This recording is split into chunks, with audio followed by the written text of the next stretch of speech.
ప్రతి విశ్వాసం సంఘంలో ఉన్నటువంటి ప్రతి ఒక్కరూ అనభిషిక్తులుగా ఉన్నటువంటి వారు.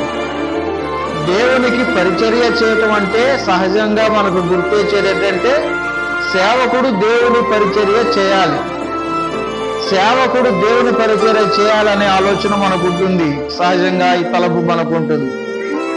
కానీ దేవుని యొక్క ఉద్దేశములో దేవుని యొక్క సేవ ప్రతి ఒక్క మనుషుడు కూడా చేయాలి.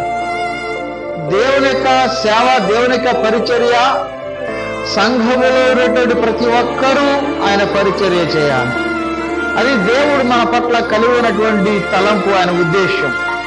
అనభిషిక్తులుగా అంటే సంఘములో ఉన్నటువంటి ప్రతి విశ్వాసి ఈ పరిచర్యలో ఎలా కొనసాగుతూ ఉండాలి, ఎలా కొనసాగుతున్నారు అనేటువంటి ఒక సంగతి మనం జ్ఞాపకం చేసుకుంటే, అంటే